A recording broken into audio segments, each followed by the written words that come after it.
Welcome to the inaugural interview on the Unemployable podcast. Here, we're just talking about kind of the transition out of the employee mindset. And the employee mindset to me is the ability to blame someone else for your life, your income, your happiness. And we are telling stories about people that have escaped this mindset and are seeking something else, something different, something better for themselves and their families. So today I have a friend here with me, Drew MacAlmon. And Drew MacAlmon, he doesn't know this, is someone I've looked up to for a long time. And some of that is because of how our paths crossed. It was a very unique season of both of our lives when we first met. And we'll let Drew tell a little story, his 5-10 minute history, but we crossed paths as he was leaving employment and I was kind of starting employment. So 2010, you were leaving this job and I was taking on some of your responsibilities as you left. Yeah. And I was in that place kind of begging for a job, and you were in that place trying to leave. So Drew's going to tell us a little bit of just his 5-10 minute history as I turn on this lamp behind me. Like employment history, would you say, over the past 10, 15 years? Let's go like more life. Okay. Life history. Okay. So you grew up in Colorado Springs. Colorado native, was born in northern Colorado. Moved to Colorado Springs shortly after and went to high school there, grew up there. Did 3 years at Oral Roberts University following high school, which was more or less because my brothers both went there, and it seemed like a decent plan following their lead. Without I really wasn't a great student. I just kind of was just barely scraping by. Yeah. And I would say I wasn't really learning much. I think it was a valuable experience. I really appreciated going to ORU. Yeah. Had a blast. It was a lot of fun. And I think it was valuable life experience, but I was a bad student. I was not learning. I was not applying myself. And it was just kind of like, this is just what you do, Yeah. Fast forward into my junior year, came back home. My now wife, Tara, and I were dating at that point, and it was kind of like there was some stuff going on in my family. It felt a little bit abrupt to go back to ORU, so I was like, okay, I'm just gonna transfer out of there, go to a state school in Colorado Springs, UCCS, and I started 2 classes there and quickly realized this is awful. So at that point, What was it about it that was awful? Was it just having to sit there, having to like learn what they wanted to teach you? What is school, it? Yeah. 2, it was, I came from ORU. It was everybody lived on campus. There was no commuter. Different experience. Totally different experience. It was a blast. I lived with, 30 guys probably on the same floor. It was everything was so much fun, exciting, never a dull moment, super fun. And then I moved to like a commuter school that was just like, this is the average not student the was same. 30 years old. And driving their Honda Accord and parking in a parking lot that cost a freaking fortune. And, it's just like, it was just, this is not the same as what I was doing. And I wasn't even really enjoying that part. So I definitely wasn't enjoying this part. So, and I'd already had a job at that point. So I got hired at our church to do video production. This was 2009. And video production in 2009 looks so unbelievably different than it looks now. Yeah. And that was 2009. Even like cameras like this didn't even exist. Oh, it was terrible. 2009, 2010, it just, everything changed. Yeah. Probably in that same, 2009, 2010, digital, I was cutting my teeth, cutting together mini DV tapes and, capturing. And it was just like, and it all looked so bad. Were you doing that for fun previously to that? Like through college, yeah, a little bit. Okay. Shooting, little videos and with our floor in college, and probably some in high school. And I just kind of had a knack for that. But again, it was awful. It was the software was awful, the computers were awful, the cameras were awful. Everything looked terrible. Yeah. Less than HD. Did you think it looked terrible then? Good question. Or was it just like fine? It was fine. You had nothing to compare it to. Just so different now. Except a feature film. Yeah, it was just like. So it looked terrible, and I would think everybody would think it looked terrible, but it was like, oh, we're documenting stuff. This is fun. Yeah. And I got a little bit into animation and that kind of thing then. Oh, yeah. I started learning in Apple Motion and dipping into After Effects, and I was working for a church out there part-time. And then I came home for the summer after that junior year, and a guy at the church was like, what are you doing this summer? And he's like, do you want a job? And I was like, and it was for $30,000 a year. I was living in my parents' basement. Wow. And I was like a king. It was like 30 grand. I mean, coming off of all part-time employment, and all of a sudden I hadn't graduated, but I was, I had a job with benefits, probably. I don't even think I cared about benefits. Yeah, it didn't matter when you're young. Yeah, I was like, whatever. And my wife worked at the church as well. So, so that kind of started my employment right there. So I stopped going to school. I wasn't like, screw this, I'm done. Mm-hmm. But it was just like, I don't think this makes sense. And I don't really like it. And I have a job now, and I didn't know what, would unfold. I had no idea what would unfold the next 10, 15 years. Right. Well, I guess it hasn't been 15 years yet. But it just felt like this is not where I'm supposed to be in school. Right. So then next step, you started working for this other ministry. Yeah. So I worked at New Life Church there. I don't know if I can say names. I might take it out. Okay. So I worked at my church there for probably about a year and a half. And then I got an offer from a friend of mine at this other organization that you mentioned. And he's, relational invite, hey, we need some video, help over here. And it was a little bump in salary, and it was like, I remember I was married at that point for maybe a year, or maybe about a year. And at that point it was like, what do we do here? It was the first real like crossroads. Was your wife working then too? She was working at the church still. Okay. And she was pregnant with our first kid.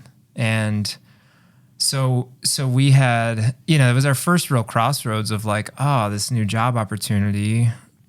What do we do? And it was a little bump in salary. And I mean, it was probably a 15, 20% bump in salary. I don't know. Yeah. And I remember we were talking to my father-in-law, and he was like, I think it's a good, kind of just like seeking his, it felt like such a weighty decision. Like, what do we do? Yeah. And he's like, I think it's good to just get experience. And if that doesn't work out, you'll find something else. And we've kind of applied that. We've talked about that conversation quite a bit through our marriage, actually, and employment things and, just decisions where it's like, if it doesn't work out, you'll figure something else out. And it's a good experience and good to, spread yourself around a little bit. But you got to that feeling where it wasn't working out pretty quickly, right? Yeah, 7 months. 7 months there. Working in a cubicle, making videos that were compelling and probably fun to be involved in. I had a ton of autonomy. Like that was fun. I think I quickly realized, and I was still learning so much. I mean, again, this is now 2010. Yeah. I have such a distinct memory of like seeing you play with C4D. Oh, yeah. Just like trying to just learn build any kind of intro, like animation to a video. Yeah. I remember that. Yeah, just trying, learning stuff, watching YouTube videos, still learning so much. And I think that was still early on in the like online education world, the YouTube world, where it was like, man, there's a lot of resources out there. But again, that 2009, 2010, 2011, it was just, everything's changing so much. So why make the change?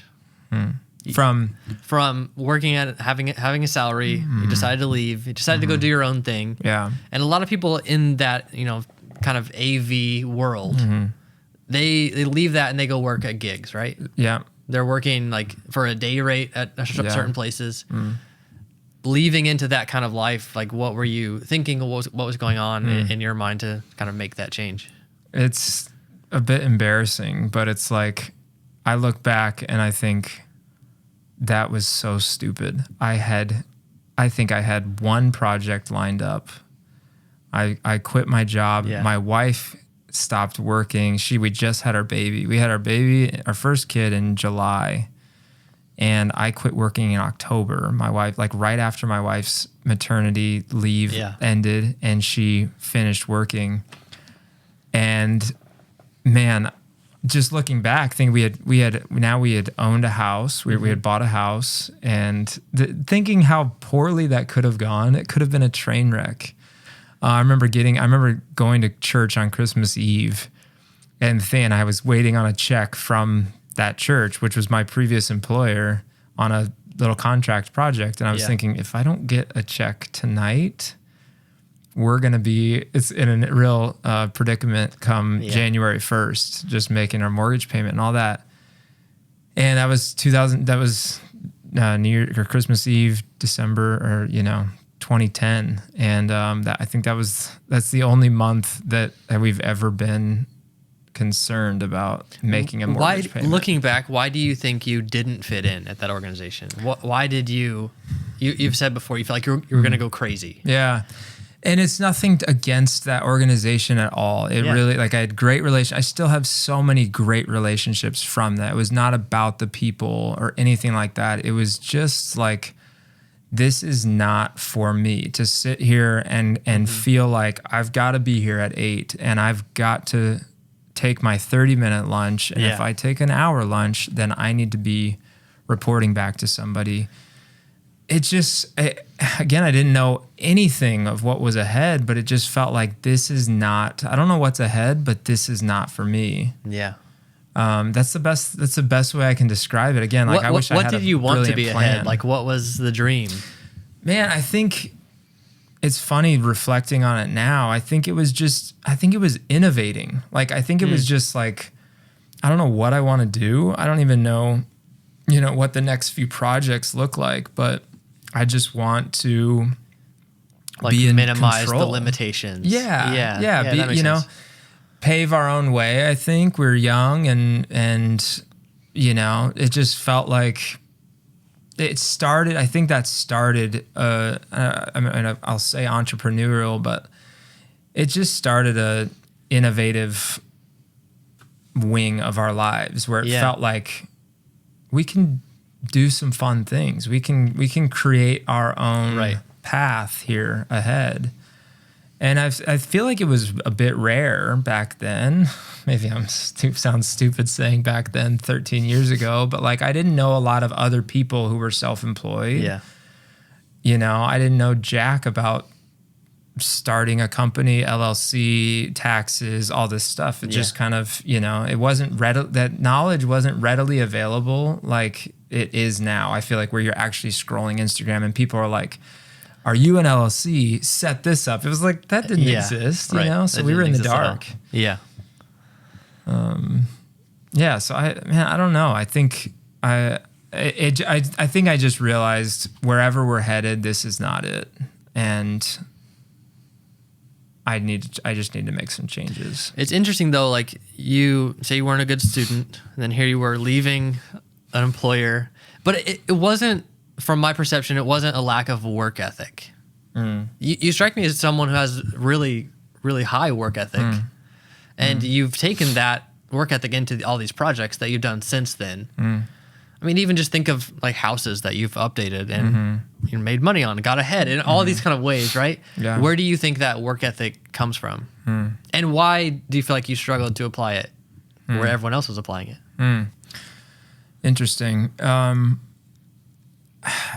best I could describe it, I guess, is I feel like an intense, and I don't know how this, factors into like my personality test or, like the different I honestly have not done, I don't think, any of those things. The Enneagram or DISC or Myers-Briggs or all that stuff. I don't have a clue. You're a golden retriever, Labrador retriever for sure.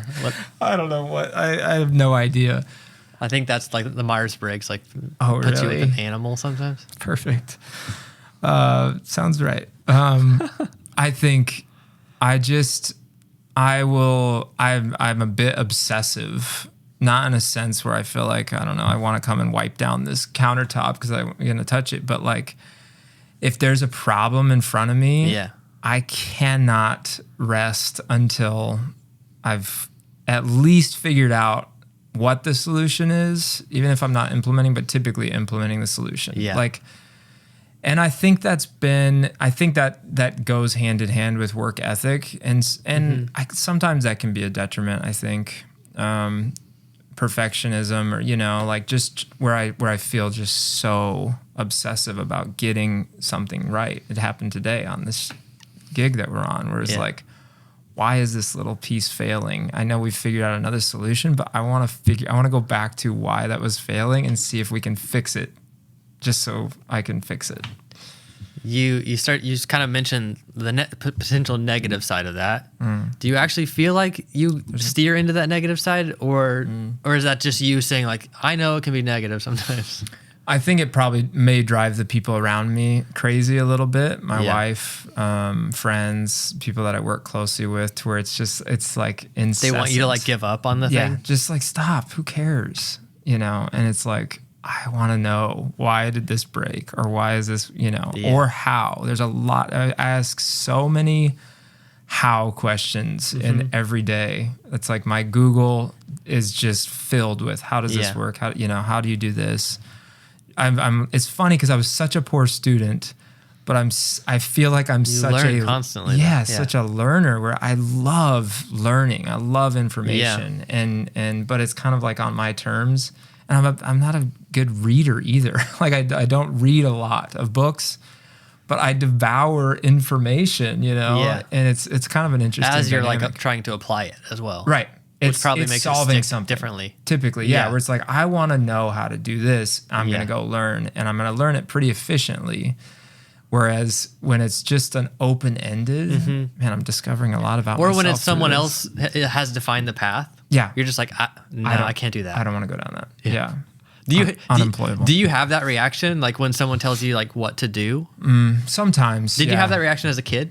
When being told what to do, just thinking like, I don't really want to do that. Probably a little bit. My wife would say yes. Okay. I think we've used the term a lot, that I'm a really good direction follower and a really bad rule follower. Oh, that makes sense. I kind of like that as like a mantra. Well, it's kind of like the spirit of the law compared to the letter of the law as well. Yeah, totally. Okay. Where it's like, I don't really have a hard time breaking this rule because I feel like this is kind of a silly rule. Yeah.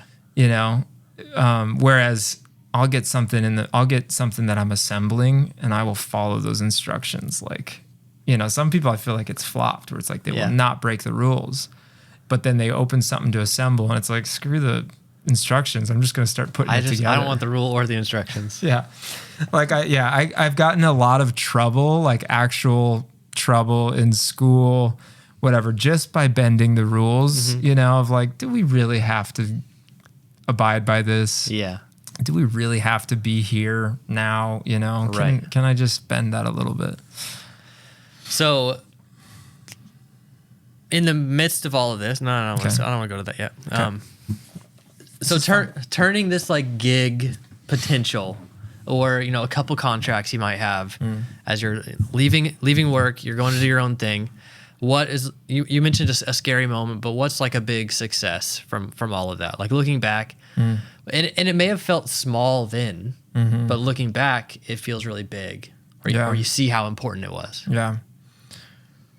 Well, I feel like first and foremost was financially.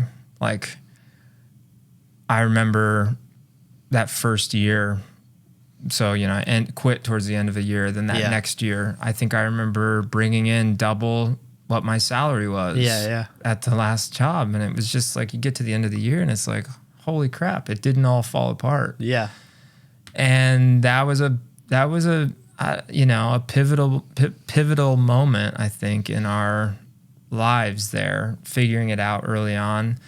There's also, I've encouraged other entrepreneurs in this, like, there's always a sense of anything is one phone call away. Like, you never know when someone is going to call you and say, I want to hire you for the next 8 months to do this many videos or this many projects. Like, it's the potential, the roof, there's no roof on you. And I think I realized that. And I think that's an important part of like this unemployable idea is like, let's say that I stick this out and let's say I climb the ranks, like there's still a roof on that. And it's not all about money. It's not like, but that feeling of like busting your ass for somebody else, for somebody else's like goals and vision and everything, for a 3% to make increase. an extra $2,000 next year, totally, to get one more paid day off, totally, like that feels demoralizing to a lot of people, not to everybody. Yep.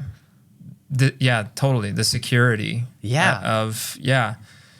And I think that's something that we just, like the security, we just kind of threw out the window. It felt like, well, talk about benefits. At that point, then we had a kid when I left, it's like, okay, the benefits are a little more real now. Like, how much is insurance and, all this stuff.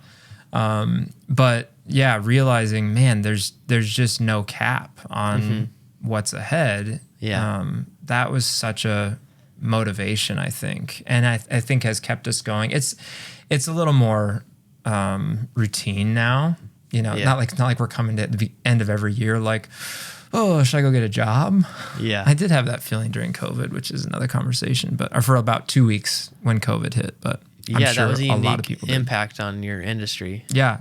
I mean, it was like I've had a successful business for 10 years and everything just canceled. Yeah. And I'm like, I mean, it was like we have an Airbnb and it was, cleared that out. And then it was like one client after another canceling. And then I was hanging on with one client and then, for a few days and I was like, okay, at least I have this. And then sure enough, they canceled. And I was just like, oh my gosh, I'm going to have to get a job.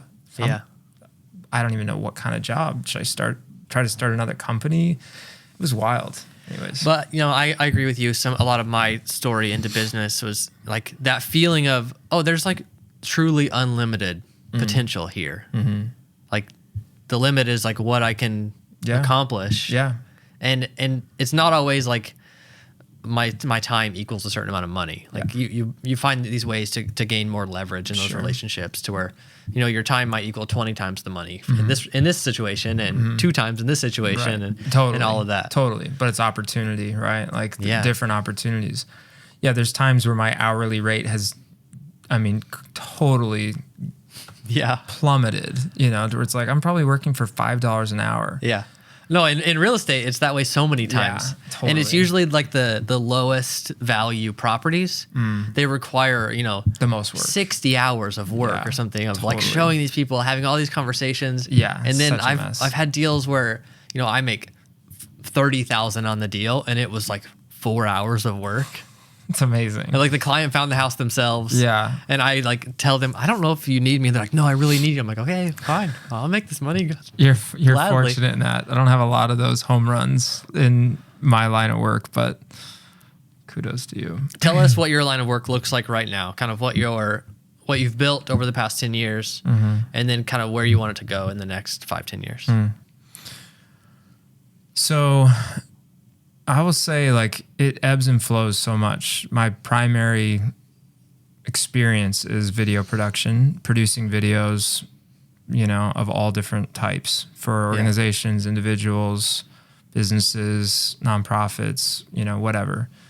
That's been kind of my bread and butter. It's interesting since the COVID season I've gone into a lot of these, I think some of these partnerships and recognizing like, oh, I can serve them in like a live event capacity or virtual, a lot of just this virtual stuff. And And so that's been a lot of my work over the last couple of years. And it's interesting, like just how stuff ebbs and flows. And it's like, well, this is kind of what's on the table now. And that might change in 6 months or a year, but kind of rolling with that now. Maybe the more exciting part of our business, and I say ours, me and my wife, is the loft house, which we built about 5 years ago. Do you want to talk about that or no? Do you want me to talk about that? So this property you have, you kind of bought a house that needed a lot of updates, kind of very long-term strategy with this house, like 5 acres or so. And then you pretty much just built a big black cube on it. Yeah, totally.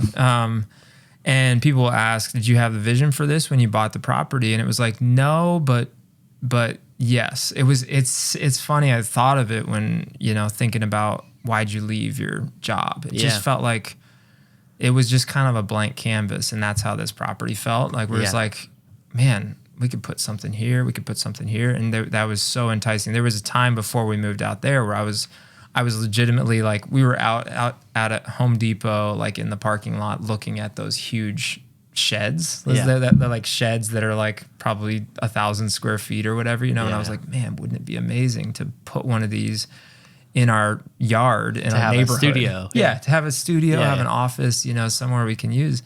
And that started just churning my wheels. Yeah. Is that the right term? Churning my wheels? I don't know. Churning your butter. That started thinking about that, just really like started spurring so many ideas. You started like seeing that potential everywhere. Yeah. It's like those couple times that you like consider getting a Tesla and then you see Teslas everywhere. Totally. Perfect. And so when we moved, we found this property, and that was just an amazing, amazing situation that was really such a blessing to us. And the house was awful, terrible. I mean, really needed so much work. But about a year in or so, we started thinking about, what if we built a little structure down here that could be an office, could be a studio, and then the bottom half could be an Airbnb. Yeah. And we broke ground on that in 2018, I believe, and we opened it up in 2019. I think those are the right years. And it's been an amazing asset. Talk about like risk and reward. Yeah. I mean, it was unbelievably scary, risky. We spent almost $300,000 of our own money and just borrowed some from our house in the HELOC and every bit of cash that we had. And we just went full on into it. We didn't have a business plan. And you did plan. A lot of work. Did a lot of work. Yeah. I think it would have cost more. I know it would have cost a lot more had we contracted all that out. But man, that is, I don't even bring it up to like draw attention to ourselves. It really is like the opportunity that has provided for us, not just in residual income of running an Airbnb, which has been really great. Yeah. The relationships, the connections, it's kind of funny, but the credibility that people see it and say like, wow, this is impressive. Like you have, you're running a business here and you're running another business outside of this business. And it's just, it provides some credibility for us. So that building is Airbnb on the bottom, 2-bedroom Airbnb. And then upstairs you have like an office and then like a space to rent out as well. Yep. And then about 1,000 square feet of kind of studio, natural light, real open and airy. Great space for, a offsite, a corporate offsite, or we use it a lot for video shoots. Yeah. And we kind of change it up and black it all out and, have controlled lighting in there. Yeah. That's been a really unexpected, exciting part of our lives. So then the rest of your business is client work. Yep. So running events kind of as a producer. So you're kind of building the budget, assembling the team, kind of running the event. Yep. And then are you still producing like finished videos? Yeah, not a lot of that's like, we're just delivering recordings for that, but still kind of playing producer role. Hey, let's produce some content that we're going to play during these events. Let's, think through some of those video elements that they might use. So that's been a lot of the last. What do you want to do more of and what do you want to do less of looking in the future? I like shooting. the last couple of years, I bought a bunch of equipment and have a pretty good setup right now to do multiple camera shoots and you know, streams, virtual stuff. Looking forward, I like shooting. You know, I need to. I'm constantly thinking about how can I scale this up to where I'm doing less and have, you know, I have great contractors and great like team members that I hire. But I'm still carrying a pretty big load there, and I like working. I like, you know, but I want to maybe have a little more time to rest and not rely so much on me for some of that. But man, the most exciting thing for us right now is dreaming up.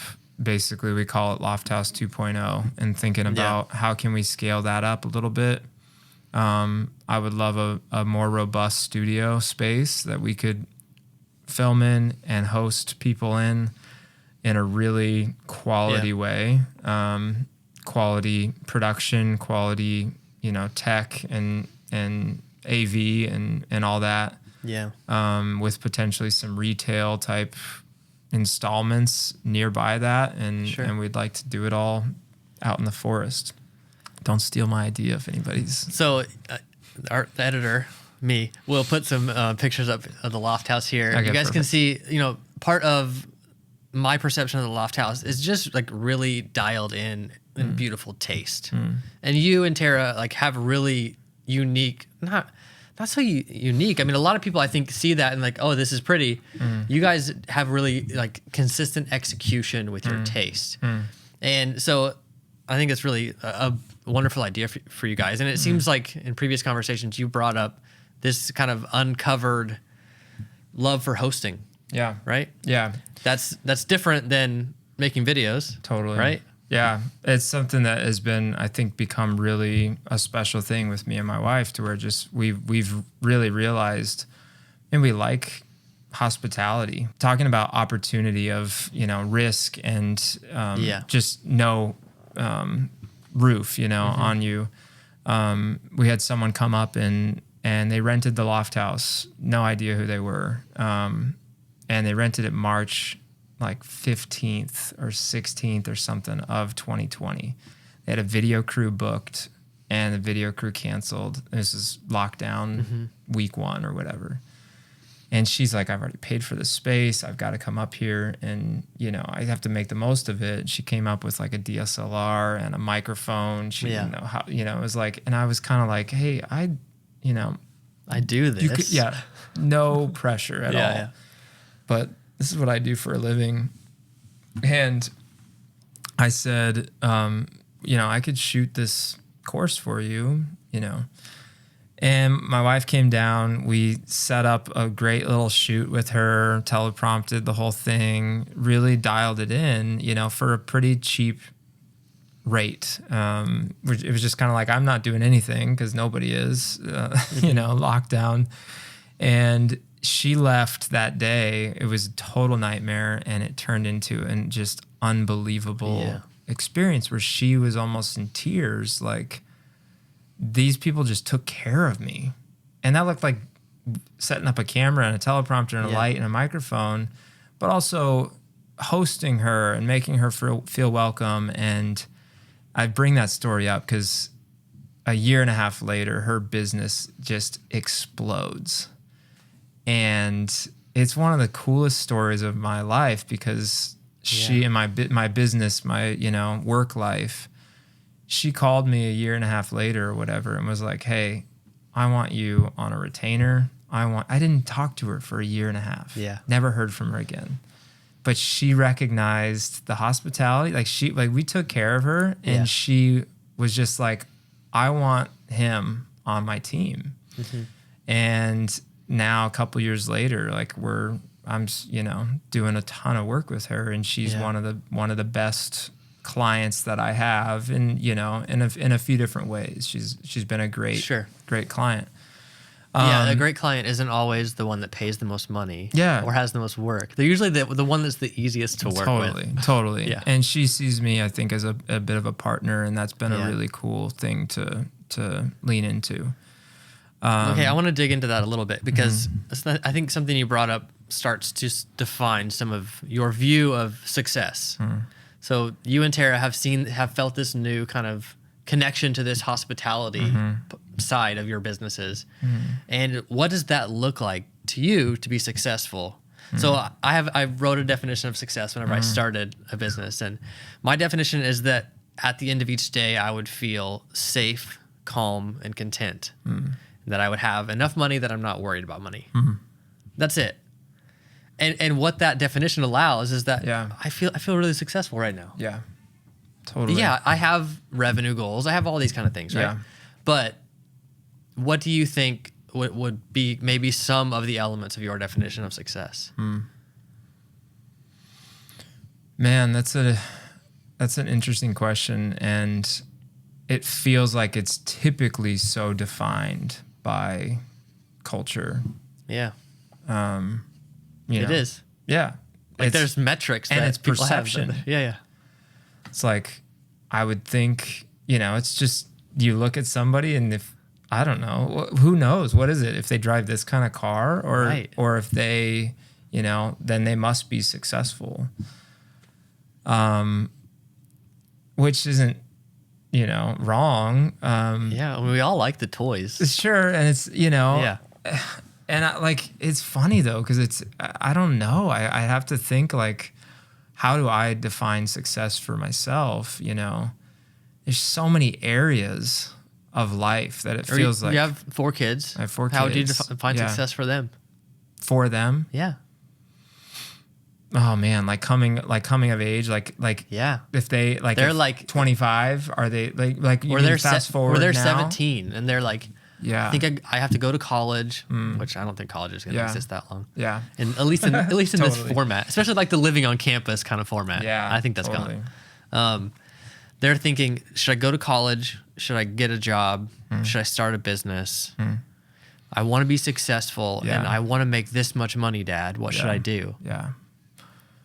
Man. How do you bring them back down to reality? Yeah.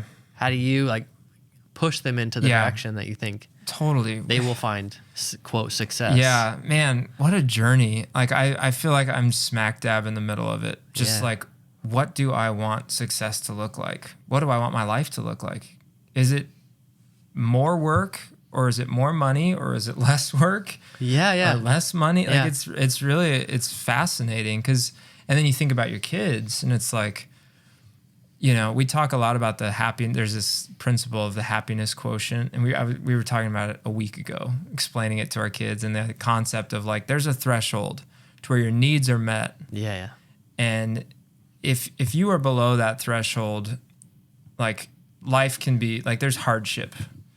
And if you say that's $75,000, whatever it is, I don't know.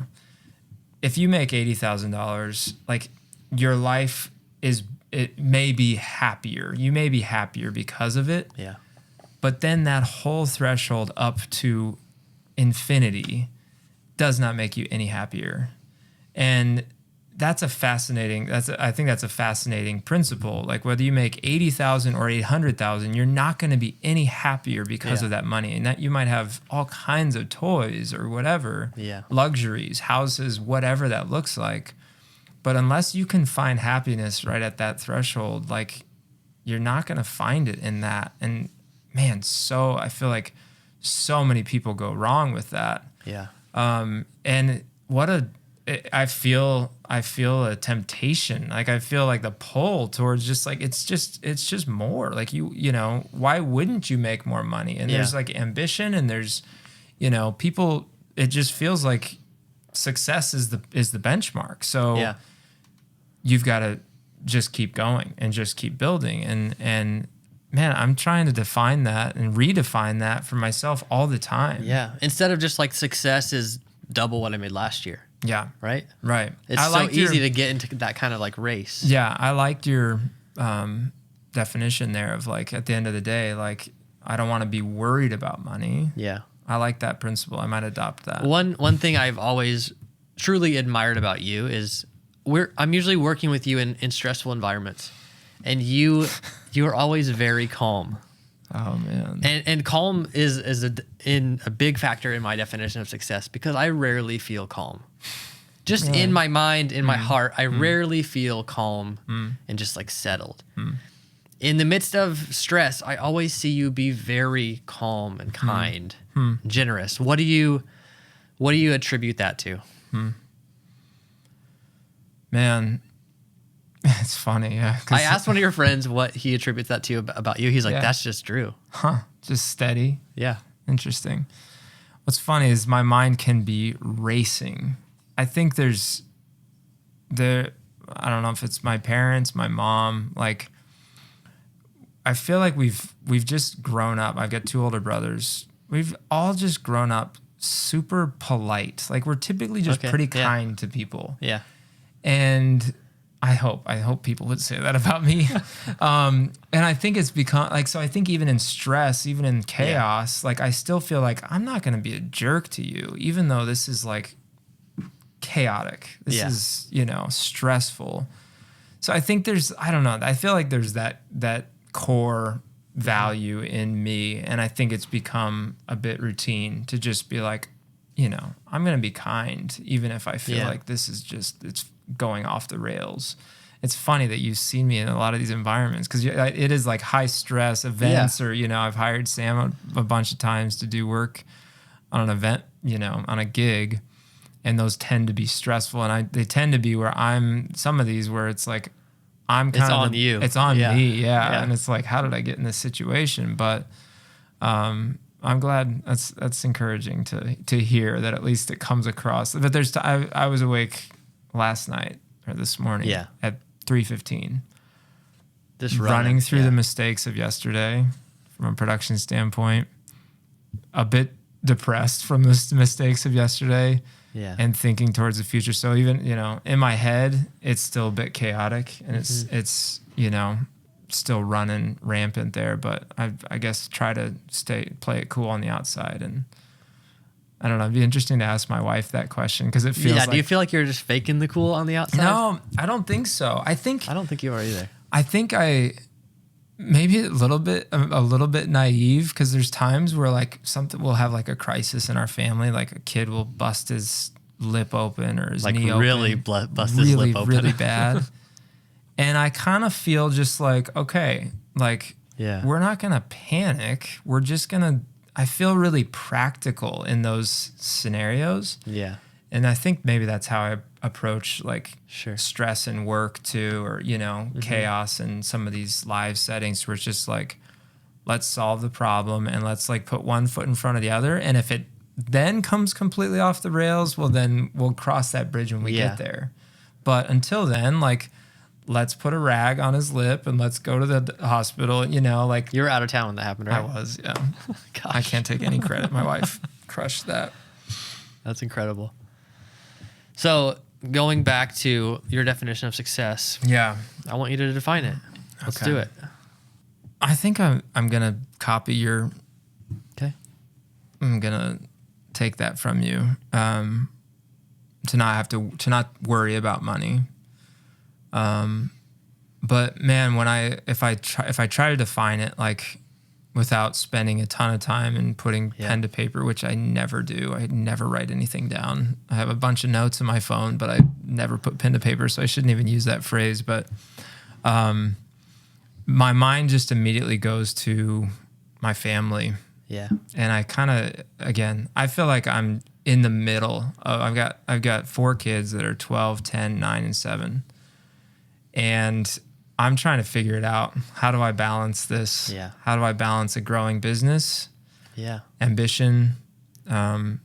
So success, I feel like I'm just going to say is coming home and feeling like they like me and I like them. And I know that might sound a little bit cliche, but it just... Well, and maybe like that you can turn work off in your head. Yeah. Yeah, which is not easy. Yeah, such a challenge. I'm again, like these are the things I'm thinking about on a regular basis in the last couple months, just like, especially as work has gotten busier for me and I feel like I'm carrying the more than I ever have. How do I do this well and get, remain healthy in my mind and in my body, and trying to just do that well, and not, my wife and I had a joke, like, I think as early on as we were figuring out this entrepreneur freelance life, it would come to where there was, stress, like a ton of stress on me for finishing a bunch of projects, meeting deadlines. And she would make the joke, like, you can't stress out when you're really busy and stress out when you're not busy. You got to choose one or the other. Cause like, stop being a jerk when you're busy, cause you're just like so stressed about having too much to do. It's kind of a funny concept. So yeah, man, I think success, we'll see how that definition evolves. I think with age and experience, but I'm a family man, and I want to be a family man. And what does that mean to be a family man? I just want to be around. And I think, was your dad around? Yeah, he was around. He got pretty busy at the end of my high school career, and that's probably a whole other episode. But everybody has crazy families, man. Yeah, we're definitely no exception to that.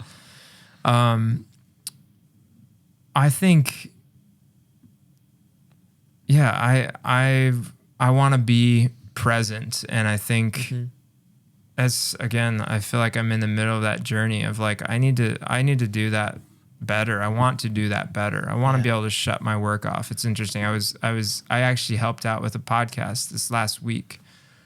Was with a woman she was just like on the Forbes 30 under 30, and was just, she started a restaurant and was just blowing up, like 80 locations in 5 years across America, exploding.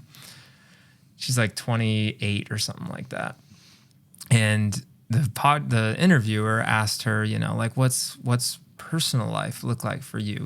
What do you enjoy? And it was just kind of like, it was almost just like default. She was just like, I just work.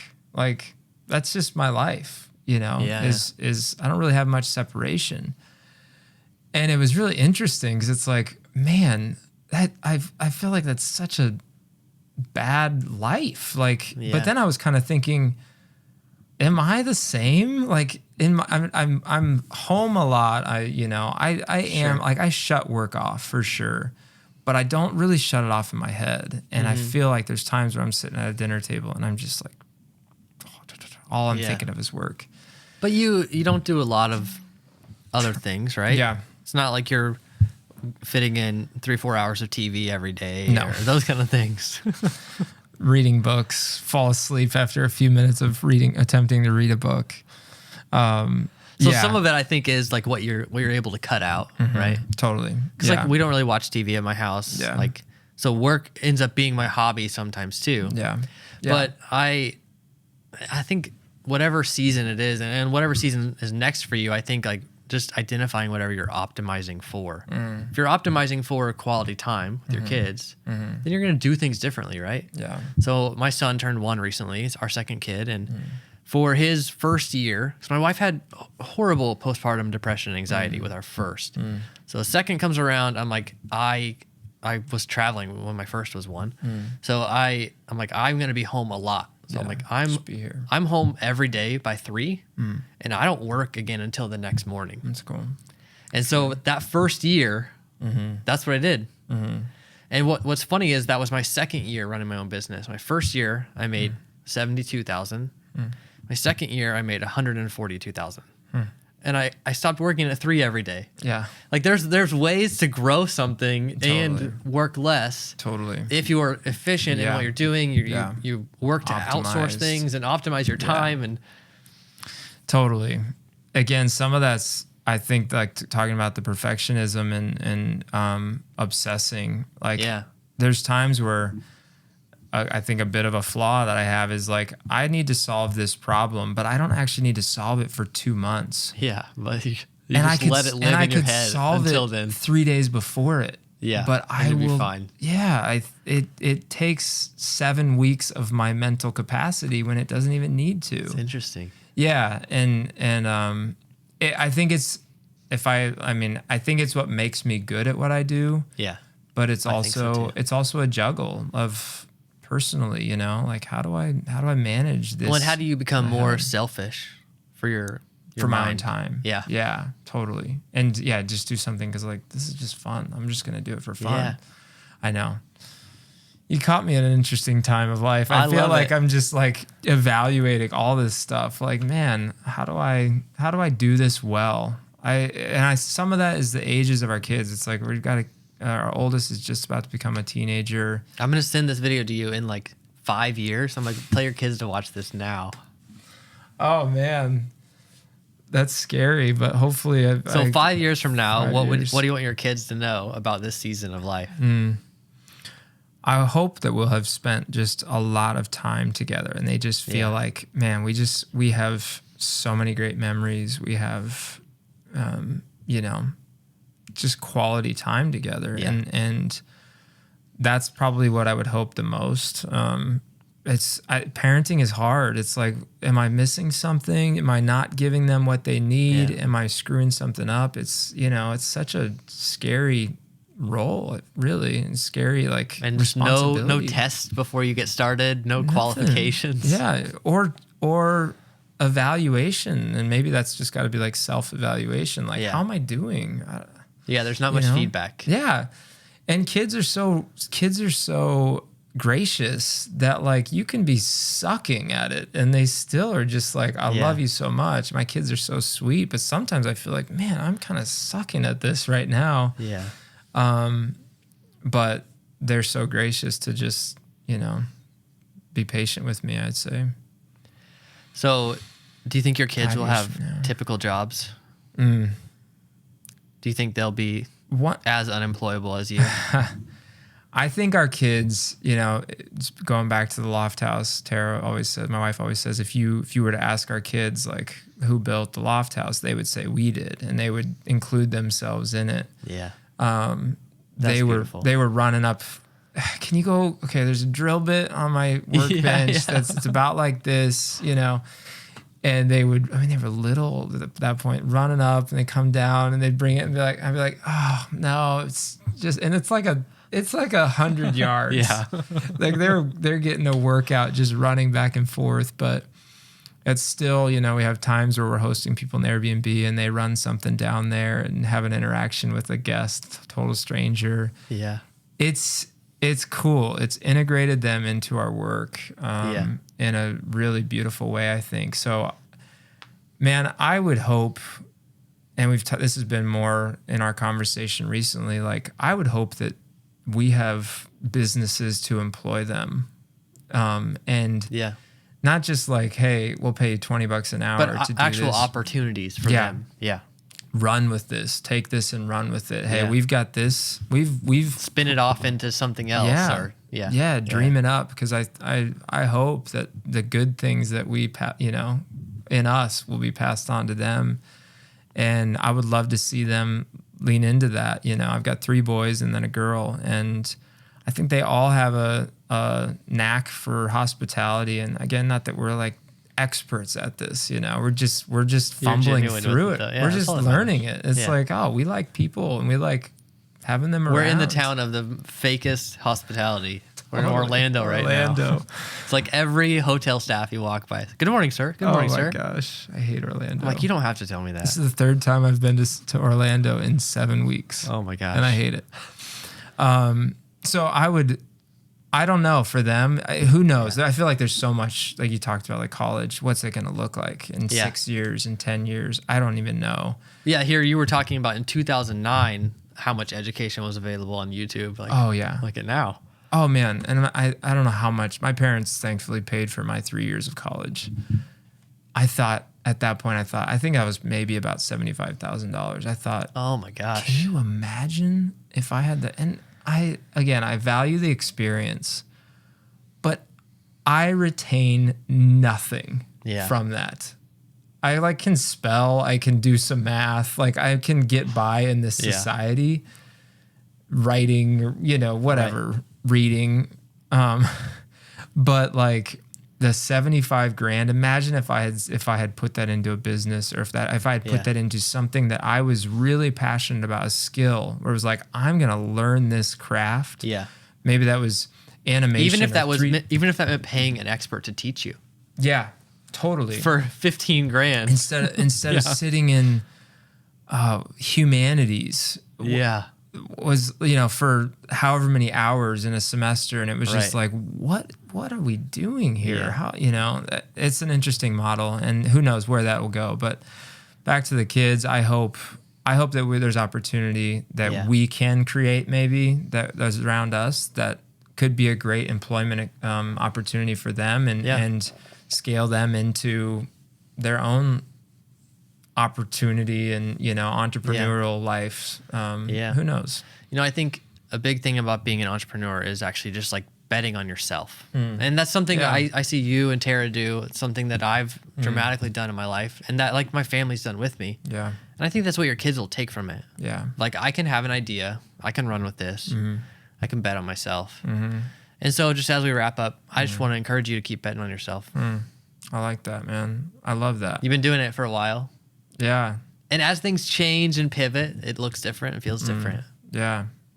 That's good, man. This is fun. This is a more intentional conversation than I've had in a long time. It's good, So man. Thank you, Drew, for joining us for the Unemployable Podcast. It's fun. Thanks for Until having we me. meet again.